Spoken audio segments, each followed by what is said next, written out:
Hi guys, my name is Bobby. Welcome back, and today I'm going to be doing my June wrap-up. Now I'm pre-filming this. It is June 29th. I have read 7 and DNF'd 1. So it's actually a pretty good reading month considering all of the books that I've read are huge, save for like a couple. But most of them are big. Most of them are big books, at least 400 pages. I'm pre-filming this. I mean, I already finished one other book, but I'm not counting it for June. It's for July because it's part of the bookie trials, and because I got to start early being a mage, I'm going to count that for July because reasons. I'm going to start with the first book that I read in the month of June, and it was a graphic novel that I got off of Hoopla, and that is The Bully Wars, or Bully Wars Volume 1 by Scotty Young. I don't know if there's going to be any more in this series, and the only reason I picked this up is because it's Scotty Young, and he wrote I Hate Fairyland, which is one of my all-time favorite graphic novel series, and so I figured this would be really good. I rated this 2.5 stars, 3. I think it rounded up to 3. It wasn't that great.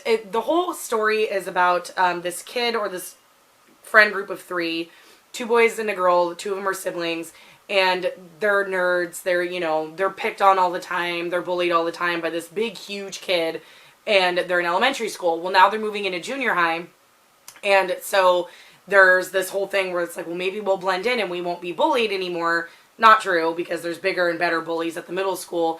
So it's kind of like their bully is now being bullied. Because now he's not so big. He's not the biggest one anymore. He's a smaller guy. And so they kind of team up a little bit because there's this thing called the Bully Wars where it's put on by the PE teacher. It's like the stereotypical, the athletic teacher coach is the one that, controls all the bullies and the jocks. It's just kind of, I don't know, it's very, stereotypical. It's just, I didn't like that very much. It was just like, okay, let's just hard right in on those stereotypes. But they do what they call the Bully Wars, where they go to this old abandoned building or school, I think maybe it is, an old abandoned high school.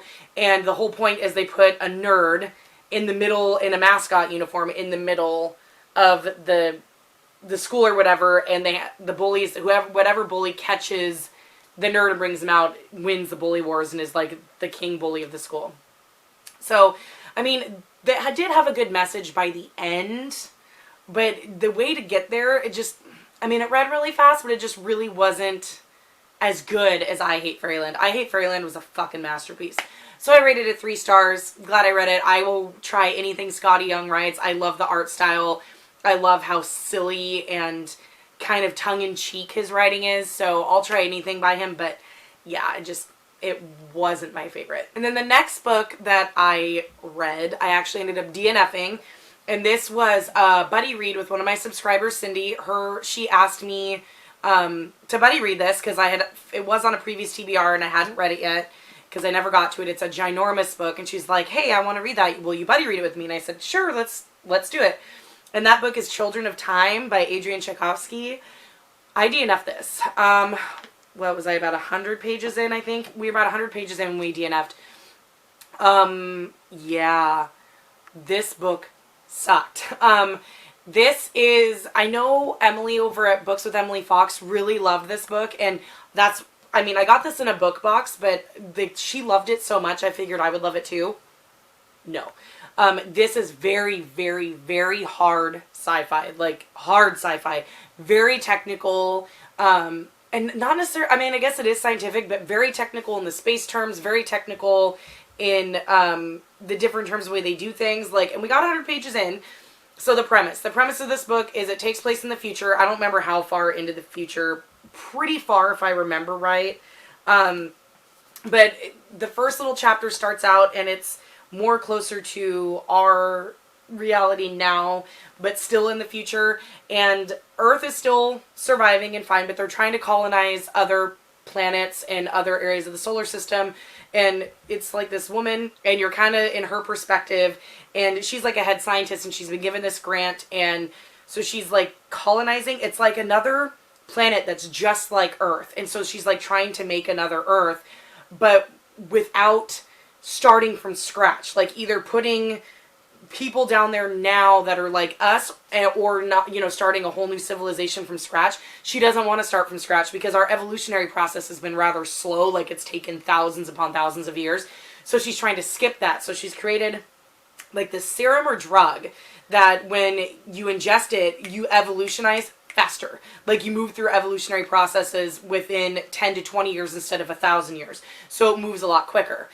So she is putting monkeys down on this new Earth to try it out to see how far they progress and evolutionize and turn into humans, I guess, evolution, you know, or elevate up into humans, or evolve, that's the word I'm looking for, evolve into humans. And at the very last minute, like, the space station or whatever that she's working on, like, gets attacked by Earth, by this faction in Earth, that don't want that to happen. They think it's too much and they've gone too far. And she manages to escape in an escape pod, and she, like, gets cryo-frozen. So, like, in a lot of these science fiction books I've noticed, a lot of people get cryo-frozen for many years and wake up and they're totally normal.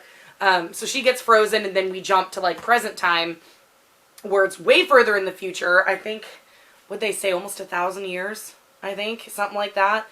I can't remember. But we've got this group of people who are in a spaceship, and they're the last known human survivors from Earth. Earth has since been destroyed, or not necessarily, it hasn't been blown up, but, like, we've got it down so bad to where between wars and all this other stuff, like, we've kind of destroyed ourselves, and they're trying to find a place to go, and they stumble upon this new Earth. But then on the flip side, on the new Earth, the monkeys died on the way down, like the ship that launched them in there. They died when they hit the atmosphere when that other space station was being attacked. But the serum survived. And all the other creatures that are already living on the new Earth, which a lot of them are a lot of what we have here, they've gotten into the serum. And the main one that's controlling everything are spiders. So it's big, giant, intelligent spiders that have evolved further than what they normally would have because of this serum. So, why we DNF'd it was, it alternates chapters. So you get chapters from the spider's point of view, like the head spider, and then from the human's point of view. And then where we stopped, this group of humans is wanting to come down to colonize or to live on this Earth because it's just like Earth, so they can sustain life. But the spiders don't want them to, blah, blah, blah. But the spider ones were so boring. The spider chapters were so fucking boring. It talks about... It felt like I was watching an episode of National Geographic. If I wanted to watch an episode of National Geographic on spiders, I would. I fucking hate spiders, for one. They creep me the fuck out. So then you have, like, this big giant spider that is evolved to where they can hunt humans. And it's like Arachnophobia, the movie. Like, bleh. Only they were ginormous. They were, like, size of bears. No. So between that, which was really boring as fuck, then when you're with the humans, it's also boring as fuck because it's all technical term, like hard sci-fi. Just no. I like sci-fi and I've started to get into it, but I like more space opera sci-fi. Think like Star Wars, like where there's more human alien drama, where like communication instead of we're gonna go colonize this faraway thing and we're gonna talk about every technical term on the ship. Like, I don't give a fuck. Like, let's get to the fun part. This was not that. From what I understand, as it progresses, like the humans and the spiders end up fighting, and there's a sequel. And me and Cindy kind of at one point said, we don't give a fuck. The spiders can have them. So Cindy and I ended up choosing another book to read, which will be the book after this next one because I finished this one in between. So the next book that I finished was my buddy read with Vicky over at chapter 32, and we buddy read Firefly Lane by Kristen Hanna. So I talked about this one a little bit in my mid-year book freakout tag about a book that made you cry in frustration. So we both read The Nightingale. She's also read The Great Alone. I have not read The Great Alone yet, but I plan to. It's on my shelf. So it's like, this is a Kristen Hanna that neither of us have read. I said, let's buddy read it. Because her and I love to do buddy reads together. So, this book. I ended up rating it 3 stars.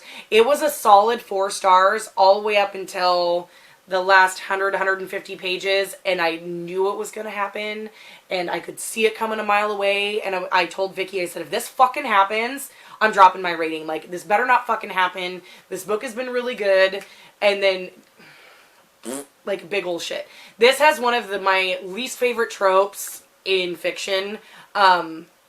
It's hard to describe it without spoiling it.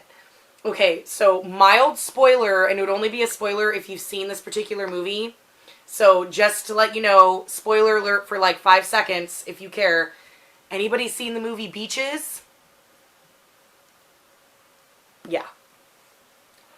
Fucking hated it. So this is the story of Kate and, what's her name? Tully.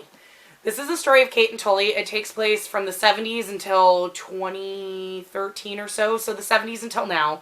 And these two girls are best friends. It takes place in the Pacific Northwest, most of it, which I really love. I knew all the different places they were talking about because I live in the Pacific Northwest. And in this area, like, it takes place in Washington, which makes it even better.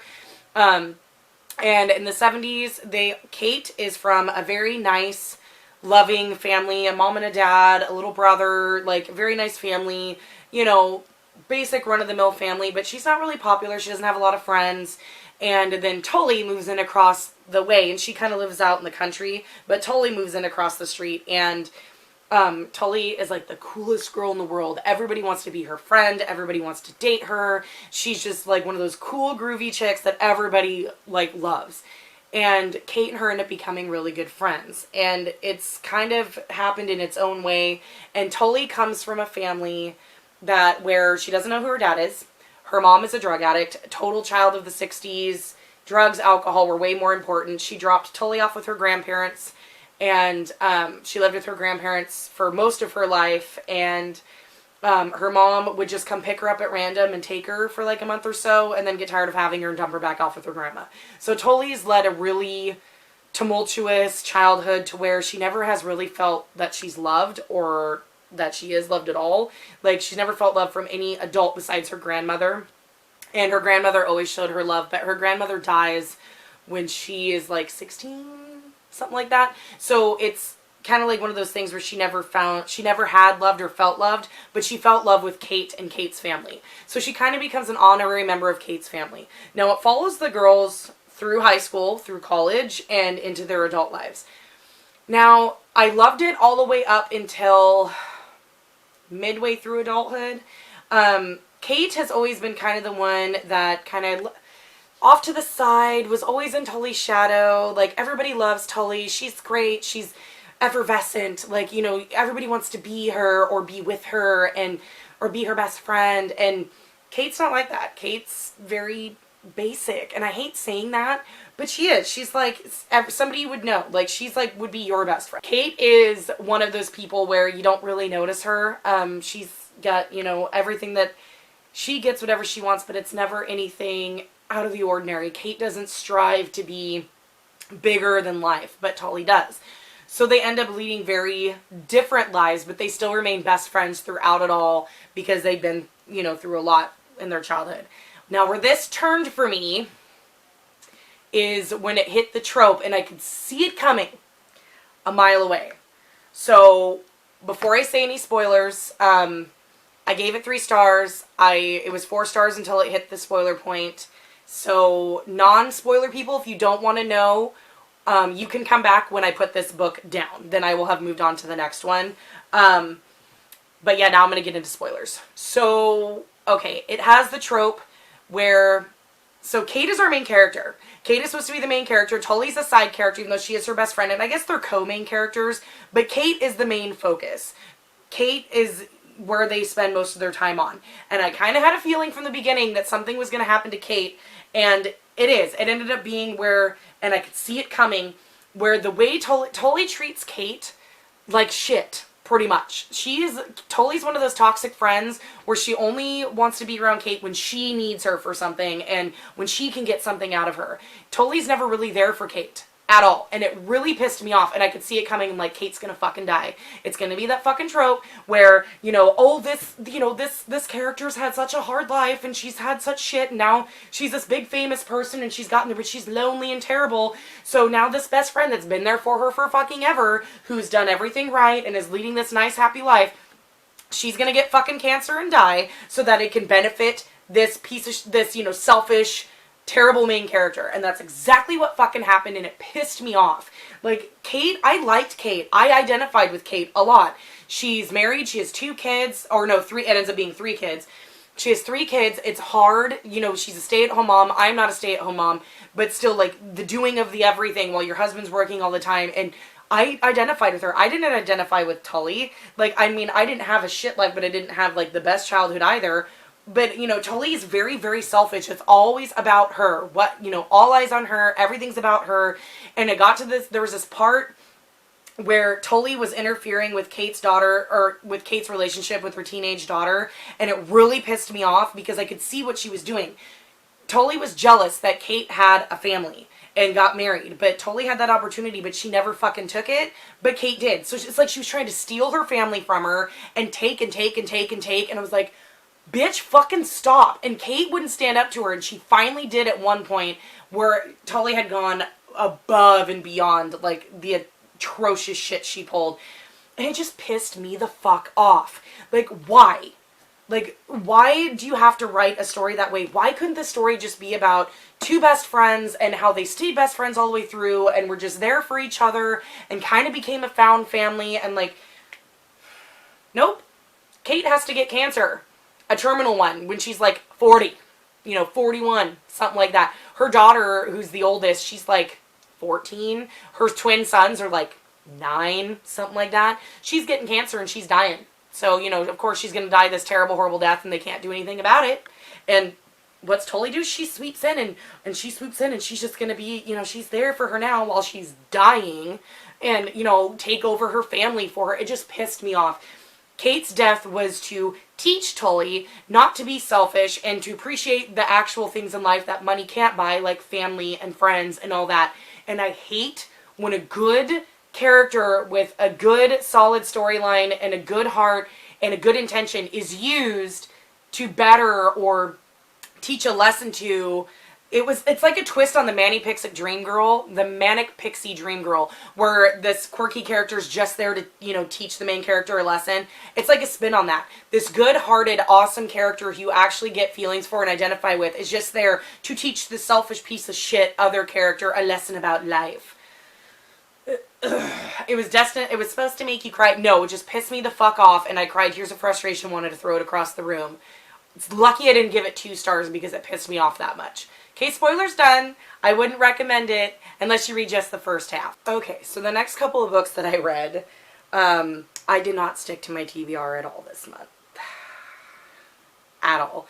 Like, I was terrible. I don't think any of these books, besides Firefly Lane and Children of Time, which were planned buddy reads, I did not even pick from my TBR. This is the first time that I've actually done the TBR jar and all that stuff to where I did not read from my TBR. And the thing is I was on a really good reading streak. Like, with Firefly Lane, I flew through. I finished this next book that I'd already started in May, carried into June. Then I finished that one, and then I finished another big book, and I was just on such a good wave that I decided I'm just going to read with whatever mood I'm in, I'm going to read that because I was in such a good groove. I didn't want to fuck it up because usually I do, and I ended up kind of doing it later on in the month, but even still, I was on that ride. None of the books from my TBR actually looked good for me, so I decided not to pick up from it. And I've donated, I think, or I've put in the unhaul pile a couple of them. The rest just kind of moved back onto the shelf and just like, I'll get to them when I get to them. But the next book I read, I've already hyped up a little bit, and I can't believe how many of you were like, oh my god, I have to go pick that up right now. And I didn't even say anything about it. I just said I loved it. And that's Kings of the Wild by Nicholas Eames. I started this in May. Cody from Cody's Book Corner insisted that I read it, and she's talked very highly about it, so I bought it. And then I read it. And then she has since bought me Bloody Rose and sent it to me, the sequel. But this book was fucking amazing. So this is a fantasy, and it is about a group of mercenaries. Let's see, like, what do they even call? Oh, they're called Saga, which was funny because every time I'd read the name Saga, I would think of the graphic novel series Saga, because that's, you know, I love that. But yeah, this follows a group of guys. They're all on the cover. And so the story starts out with Clay Cooper, who is a member of this mercenary group called Saga, though the group has since disbanded. These guys are all middle-aged. They're all in their, like, mid to late 40s, maybe early 50s. And Clay has since settled down. He's married. He has a daughter who's, like, 7 or 8, maybe, like, around that age. And he's kind of like an old guy. He works as a sentry guard and in this, like, city or town in their world. And he's just minding his own business, leading a really boring life. And his best friend, who was a part of the group, Golden Gabe, shows up at his doorstep and says, my daughter's in trouble. She is in this really faraway city and it's being attacked and we need to go save her. We need to get the band together and go save her. And it takes off from there. Now, all of these men are mid to late 40s, maybe early 50s. They're all grouchy. They're grumpy. A couple of them are fat, alcoholics. Like, it's hysterical, and it's fucking funny. So it's a fantasy, and it is an adventure traveling fantasy, because for about 90% of the book they're traveling, which is fun. Like, I don't mind those at all. The world building is really, really good. As they move along, they have to pick up, they grab the other guys, and then they have to go through what's called the Heartwild, and it is this big, deep, dense, almost like trench of a forest that stretches across the land, and it is full of every imaginable monster you could ever possibly think of. This book is full of almost every mythical creature you could think of. It has dragons, chimeras, it has so many different mythical creatures, and it is so cool, but it doesn't seem like it's all kind of shoved in there, like it fits with the story, and they all kind of make little appearances. But as they move along, they realize that the groups of mercenaries that are out doing stuff now, the little bands, it's totally different from when they used to go out, and it's kind of, you can pull similarities from like these guys to like an old rock band that's getting back together. It's so fucking funny. Like when him and Gabe first start out on the road, what's really cool though, well, I'll get to that. But as they first start out on the road, like, they don't really have much money. Like, they don't really have much. They're just plodding along. And first thing on the road, they get robbed by a group of women, like this band of women. And it is so fucking funny because they're just pathetic. And they're just like, yeah, okay, you know, like, and she even makes fun of them, the leader. She's like, you guys are fucking dumb. Like, what the hell? And they run into that group multiple times. But it's just, the way it's written, it's kind of like grumpy old men, but they're not as old. And it's in a fantasy world, and they're mercenaries. Like, I mean, it's really fucking funny. Like, I can't express enough how much this book was fucking awesome. It reads super fast. It's very easy to read. The language is very easy to read. I wouldn't consider it, like, super high fantasy, but it's not, like, low bottom. It's, like, right in the middle. But, like, the characters they pick up along the way is really funny. Like, start out with Clay, and he's your main character, but he's not the leader. Gabe is the leader, and his daughter is the one that's stuck, and she has gone off on her own to be a mercenary herself. And so there's this town that's like, or city, that's way on the other side of the country, on the other side of the Heartwild, and it's being attacked by this huge swarm of these mythical monsters that is being led by a fae, who, like, and that's a whole other backstory. Like, the world building and the mythology is amazing.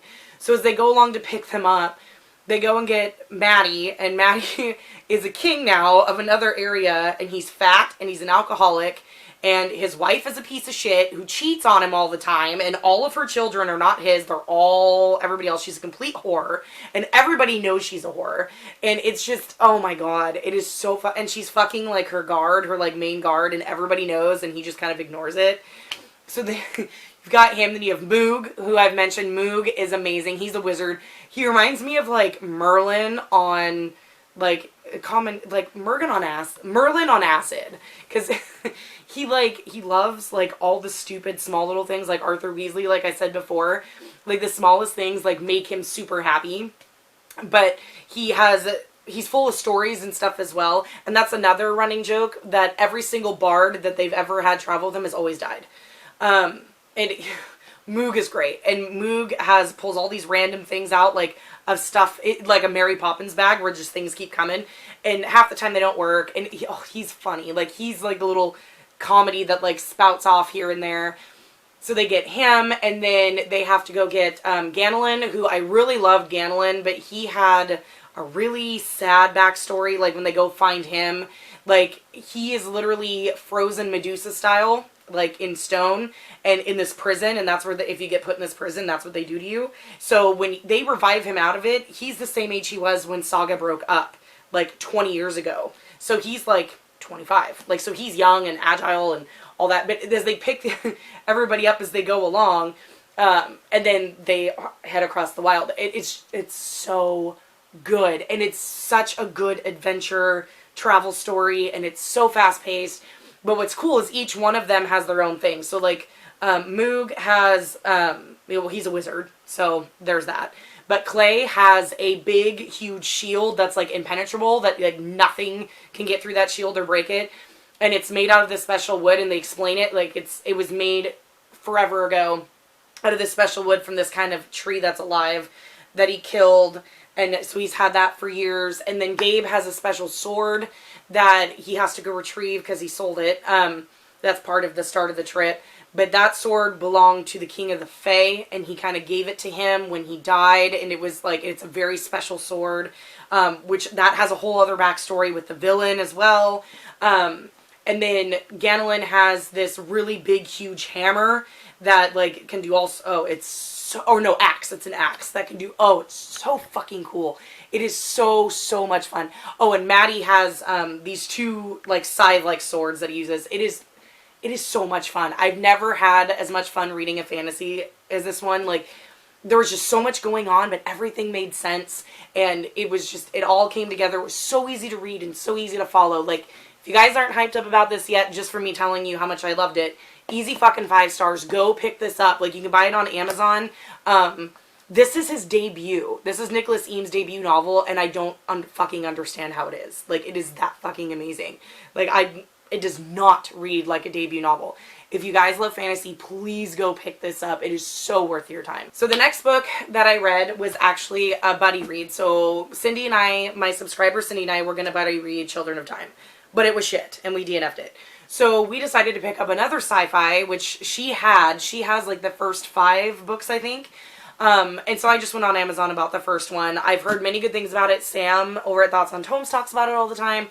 So I said, okay, let's do it. Let's buddy read it. And this was another huge, almost 600 page chunker. Or is it 600?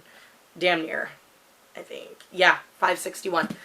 And it was good. And so we put this in the place. So the truck of the big books continues. And that's Leviathan Wakes by James S.A. Corey, which I guess is a pseudonym. But for 2 authors, I think. But this was fantastic. I rated this 4 stars, I believe. This is a sci-fi, but it's space operatic, so it's very much a space opera. And this is book 1 of, I think, what is now an 8-book series, going to be a 9-book series. But this follows 2 perspectives from, it's James Holden and his little small group on the ship, and then Miller, who is a cop in the Belt, in this space station in the Belt. So in this world, or out in space, Earth still exists, and but we have colonized, and what I like is that it all takes place like in the Milky Way. So everything makes sense. It's not far away places. It's all in our solar system. So Earth is thriving and still doing good, but it's very overpopulated. It has, what'd they say, like 100 billion? It's ridiculous. But Mars is now colonized, and they kind of have their own, like the Martians, like their own race. Because if you were born or raised on Mars, like your body looks a little different. I mean, you still look human, but your body is a little slightly different because of the low gravity and living in domes and stuff. It changes the way your body is. So there are Martians, there's people, lunars, who live on the moon, Earthers, people live on Earth, and then you have the Belters. And the Belters are people who live in like the asteroid belt. In the Milky Way, so like they live on asteroids, and they've kind of built like these space stations on these asteroids, and there the gravity is a lot less, and it's a lot harder because they have to create their own gravity. But I mean, I'm making it sound more sciencey than it is, but it's really cool. So the whole point of this story is Holden and there's a small group of, well, he's on this big huge ship that's like a freighter ship that brings water, icebergs. They tug icebergs from, I think it's like the moons of Saturn, and they bring them over to the Belters who don't have, for water and stuff like that, because they can't make water on an asteroid. And as they're doing that, they find, a ship, I think, an abandoned ship. And so Holden, who is like a first lieutenant or something, like he used to be in the army or some shit like that, but him and a small group of crew get on this small ship and go to check out this abandoned ship. Well, then the ship they were on gets blown up, and it creates, or that they were on, and everybody they know gets blown to pieces, like obliterated to nothing. So it kind of starts this thing in motion where now Mars is blaming Earth is blaming Mars. Like, is this going to start a huge war? Why was that? It looked like that ship was set there as a trap for, what is going on? So he broadcasts all over about, hey, this is what happened. And Miller, on the other hand, in his little area, like, he is tasked to find this, he's a cop, like security cop, on this, in the belt. And he is tasked to find this girl who's like 19 or 20, and her parents are rich Lunas who live on the moon, and they want her back. So it's kind of like they know that this war might be starting, and so he tries to find her, and then their two stories intersect. And it was really, really good. The only thing, I didn't really care for Miller. I liked Holden and his perspective and his group. I didn't really care for Miller. Miller had some issues. He becomes really obsessed with the girl that he's looking after, and it wasn't like I really need to find her, this is my job, this is what I do. It was like borderline creepy obsession, like I'm fucking obsessed with this girl, I need to find, it was skeezy. It was super skeezy, and I didn't like that at all. So I didn't really care for I skimmed his chapters, but Holden's chapters were fucking awesome. But, like, what they figure out, like, what is starting all this and what is surrounding this is fucking gross and scary, but not, like, scary, like, horror scary, kinda. But it was just like, whoa. And it was really good. It was really, really good. I really enjoyed it. I want to continue on in the series, which is unusual for me because this is sci-fi. I wouldn't consider it super hard sci-fi, because it's not as technical. It wasn't like Children of Time. Like, I could follow this. It was a space opera. You have drama between the characters, political drama, but set in space. And it was really, really good. I highly recommend it. If you want to start in sci-fi, she a thick book. I mean, it's almost 600 pages, but it's totally worth it. Like, I would totally read this if you're into sci-fi at all, or you want to give it a shot. This is a good place to start. I really, really enjoyed it. The next thing that I read was a little novella, and I'm one of the special, 100,000 people that got it. I'm not that special. But it's not anything you can buy. You can't go buy this in a store. You can only get this if you pre-ordered something. And that is Memento by Amy Kaufman and Jay Kristoff. This is a little novella. This is a prequel to the Illuminate files. I love that it's purple. But if you pre-ordered Aurora Rising and you took a screenshot or a picture of your receipt and you put it in Jay Kristoff's website, you got the novella, the special novella. It's like a gift for pre-ordering Aurora Rising. So I love that it's purple. I wish it was in an actual, slim book form and not in, this little booklet, because this is going to be really hard to put on my shelf now. Because Illuminae, Gemina, and Obsidio are thick books, and she'd be tiny. It is 82 pages, but it is all mixed media, just like the other ones. But this is a prequel story that takes place just before Illuminae. I think at the very beginning of it, it's like a week, and then it leads right up until, I think, as the attack on Carenza is happening. But this is Aiden's backstory, and if you don't know, Aiden is the AI that kind of goes psychopathic and murderous during the Illuminae Files trilogy, and this is his backstory. This kind of tells when Aiden was developed and why he ended up being the way he was, and why he had the thinking the way he was, or the way he thought. And if you've read the Illuminate Files, you understand. But yeah, this was amazing. I'm so glad I got this. You know, only a small group of us got this, or if you pre-ordered Aurora Rising and you turned in your receipt, then you got one. So there are, I guess, a large number of us that have it, but you cannot buy this unless some idiot would sell it. I wouldn't. But yeah, this was great. I gave it 4 stars because, I mean, it's a novella. Like, it wasn't fantastic enough to be 5. But it was a solid 4. It was nice to see why Aiden is the way he is. So the next book that I read kind of threw me into a tailspin. I read it on my Kindle, and that is, let me get my phone because I can't even remember the name of it. We're doing well today. Fuck. And that is False Step by Victoria Helen Stone. Now, Victoria Helen Stone wrote Jane Doe, which I read last year and fucking loved. So this is her newest one. I saw it and I'm like, fuck yes, I'm gonna get it. It's a thriller. And I rated it 2 stars. It sucked. It was very predictable. So let's see. It tells the story of this woman who, I can't even remember her name now. But she's married to her husband and they've kind of grown apart. They have a daughter together. They're kind of just staying together for their kid. She's a physical therapist. He is like a physical trainer, but he is really slow during the summer and fall months. Like, he's only busy during the winter time when people, like, you know, New Year's resolution and stuff like that. And they're just not getting along. Like, he has all these really, you know, manly bullshit friends that just want to get drunk and wasted all the time. And she's like, we're like creeping towards mid-30s. We shouldn't be acting like we're in our 20s. We have a kid now. All that stuff. She doesn't really want anything to do with that lifestyle. So they've been growing apart. And so the very first thing, the book opens and he was on a hike and he finds this boy named Tanner who's been missing. And this boy's like 5 or 6 years old, 4 years old. And brings him out of the woods and he's this big hero and there's all this big to-do and blah, blah, blah, blah, blah. And then it kind of goes from there. So you're following her and her anxiety with him getting popular all of a sudden.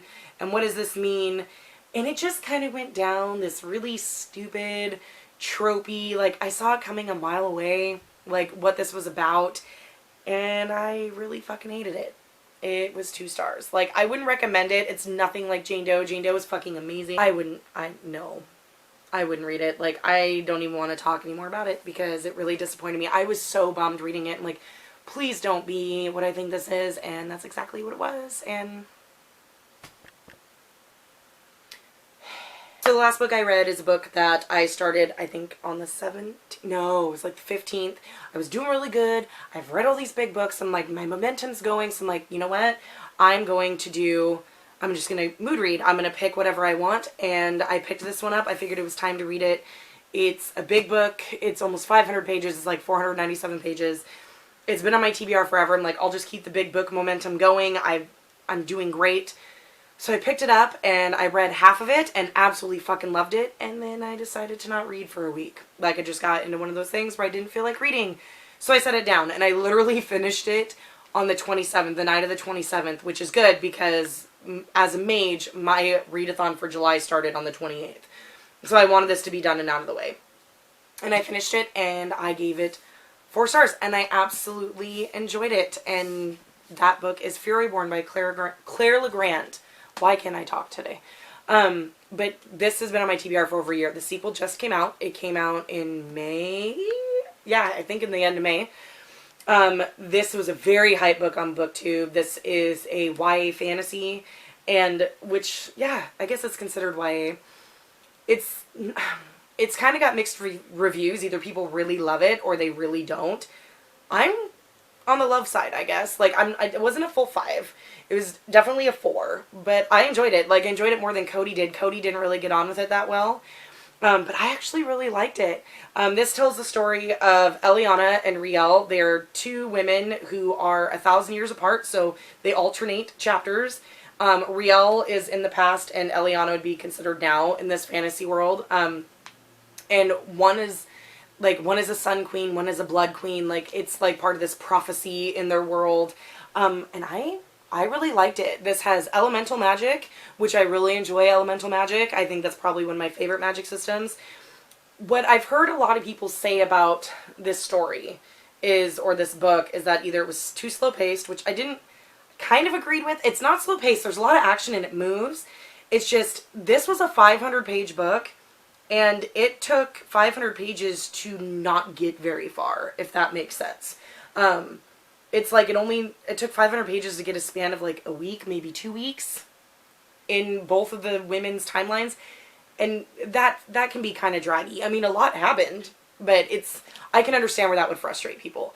But then again, this is a trilogy, and this is obviously a setup for the trilogy.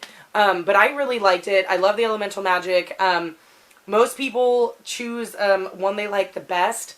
Like, one likes one girl better than the other. I think most people said they liked, was it Eliana better? I don't know. I liked them both the same. They both kind of got, some of the things they did got on my nerves. Eliana is a very headstrong, she's an assassin. She's very stubborn and set in her ways. And then you have Riel, who back in her time is kind of more prim and proper, and things are different then. Like, almost everybody has some kind of form of elemental magic, and they have, what is it, 5 or 6? They have it in the back. I think there's 6 elements. 1, 2, 3, 4, 5, 6. No, I lied. 7. So they have 7 elements, and almost everybody can do at least one element of magic. But in order to do so, they have to have a forged, like, shield, sword, something that they can channel their magic through. But they said there's a prophecy that there will be a sun queen and a blood queen, and they can control all 7 elements. And one will be the destroyer, or will try to destroy the realm, and the other, which is the blood queen, the sun queen, will try to save the realm. And so in Riel's timeline, it is discovered that she can do all 7. And so she's put through these trials to prove if she can, and if she's the blood queen or the sun queen. It's funny because there's no way to tell if she's going to be the blood queen or the sun queen, because you can't tell until it's further along in whether they destroy or save.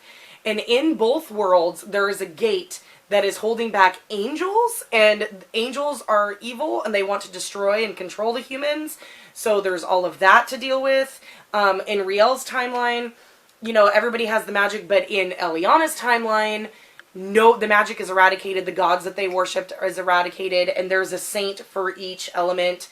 But they both, obviously, the storylines intersect. And I liked the way they intersected. Before I got into this, I knew their storylines would cross, but I was kind of confused or wondering how that would happen. And the way it was done, I liked. I like how they're connected. I like how they made them connect. I really did enjoy that. I'm excited for the next book, because the next book is going to be intense, because now that each woman knows certain things, it'll be interesting. I don't know, like, I've heard a lot of people say that this has too much explicit sex in it.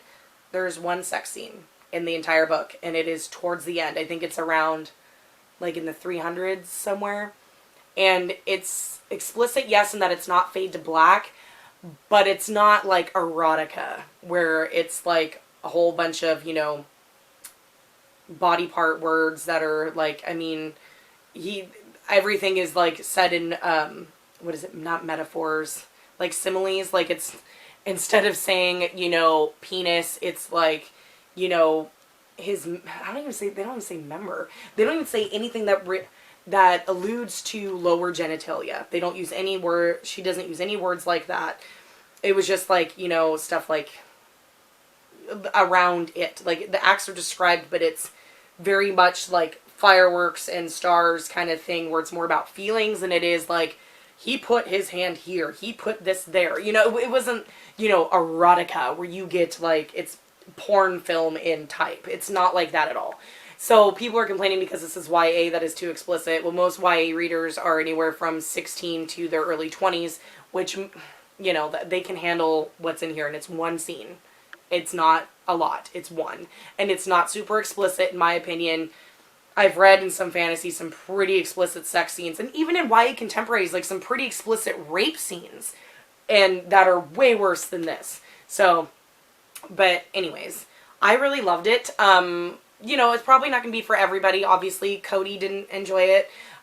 Julie over Pages and Pens really loved it. I mean, it's kind of back and forth. I really enjoyed it. It was kind of what I wanted. I love the elemental magic. I like both women. Though I think I like Eliana a little better. I think I like her a little more. Though I do like certain aspects of Riel, but I think I'm going to end up hating her. I don't know, we'll see. We'll see how it goes. Like, I'm really excited to buy Kingsbane. I need to get it. It's on my wish list. I put it on there before it even came out, but I didn't buy it because I wanted to make sure I liked this first, and I do like it, so now I need to go get it. But this was a nice kind of end to my month, and I'm really glad I finally got it read, because it's just been sitting there for too long, and the hype has died down enough now. Now there's hype for Kingsbane, the second book, so it was high time to read it, and I'm really glad I did. Okay, guys, here's all the books that I read in the month of June. I'd say it's a pretty good reading month, considering all of these are thick bitches besides Memento, but all of them are pretty thick books. All of them are over 500 pages, except for, I think, Firefly Lane, which is like 470 or 480. But Leviathan Wakes is 600. I mean, Furyborne's 500. I guess Children of Time I didn't technically read, but Kings of the Wild is 500. Like, and these are heavy. But all of these are nice, big, thick books. I think I did pretty well. It's probably one of my best reading months so far this year. But, yeah. Oh, that's everything. Those are all the books I read in June. I hope you guys had a great reading month. Please comment down below if you've read these books, what you thought. Let me know what you read this month. Please like and subscribe and all the good stuff, and I'll see you in the next one. Bye.